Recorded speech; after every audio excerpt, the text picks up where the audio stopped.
Today on our Torino Throwback, we welcome Marius Bear from Switzerland. Hi Marius, how are you doing?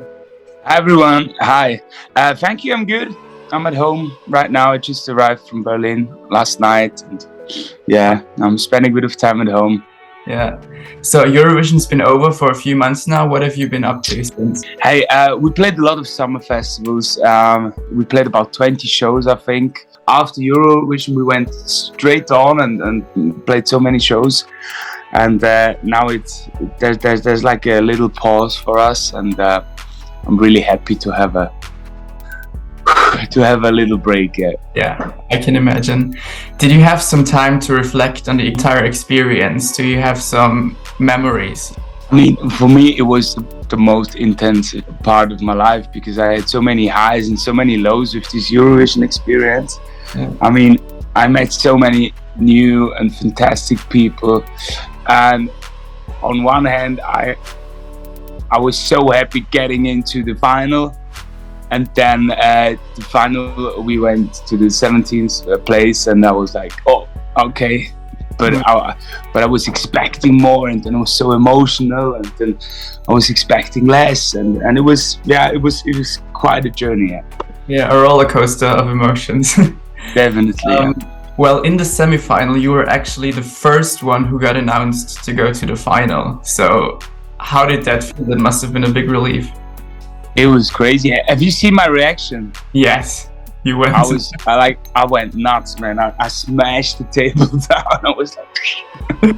Did you expect it, or was it a surprise for you? It was a surprise for me because the song I chose for the Eurovision, it's not a typical Eurovision song. It makes kind of the opposite what the Eurovision song should do, because it's so small and it's so vulnerable and it's so tiny. And for me, it was quite a big gamble. Yeah. Well, then, how did you feel during the voting in the final? I mean, the most important moment is like when you stand on stage and you got those 3 minutes to perform in front of those 200 million people.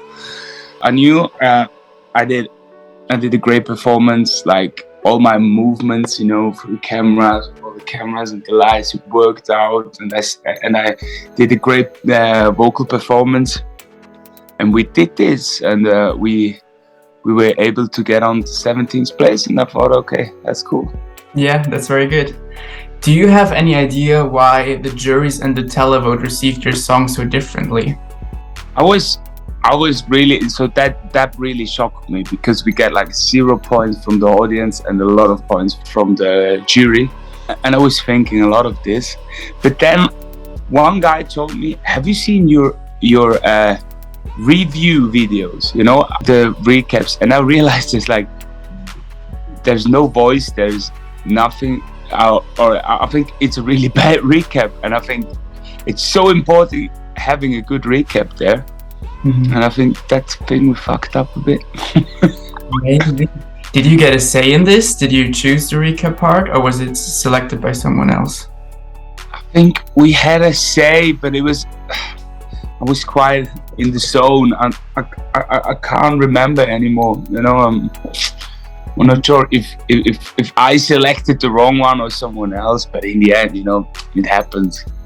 It was a great experience. It's all good. It's good.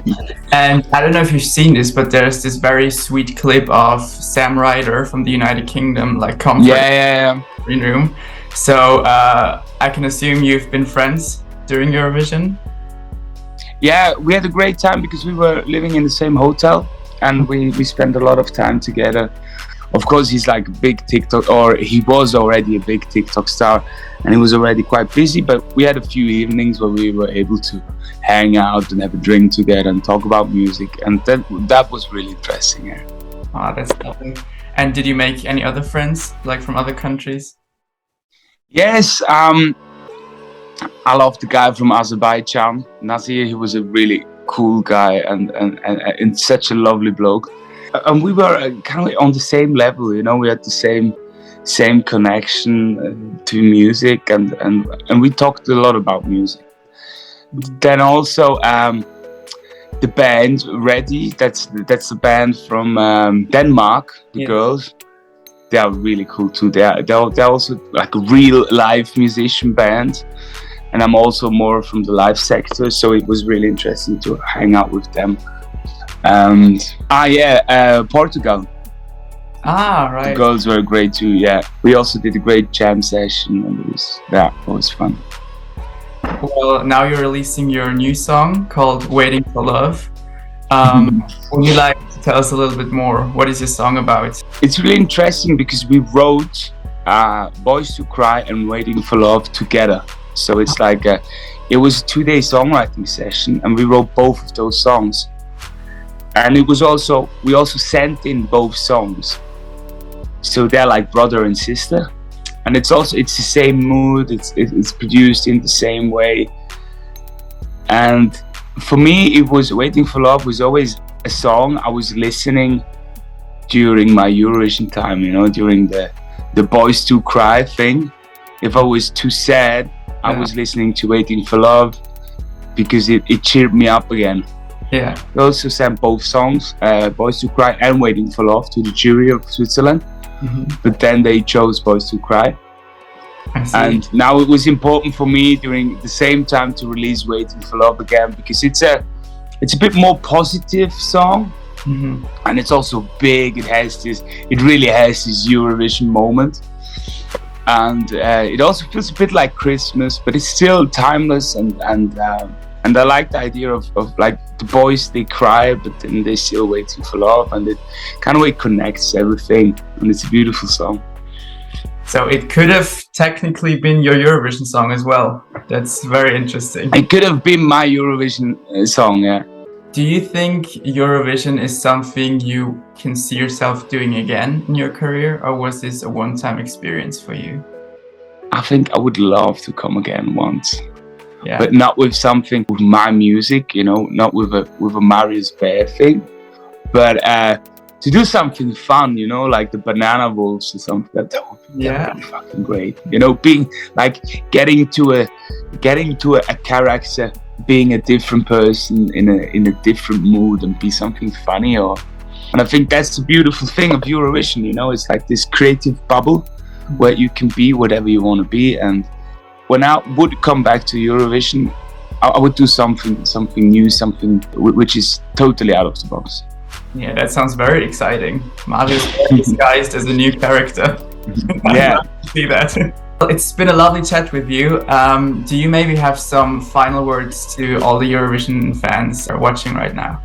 We'll see us in UK. I will be at the Eurovision this year. I think when you're once in this bubble, you will stay forever, because it's such a great experience. And enjoy it. Enjoy your Eurovision, and have a listen to my song "Waiting for Love." Eventually it was the wrong decision, and this was my Eurovision song. But you can decide. So write down a comment. That would be great too. Which one you like better? Yes, we will definitely link it down below as well for you to hear. Thank you guys. Adieu.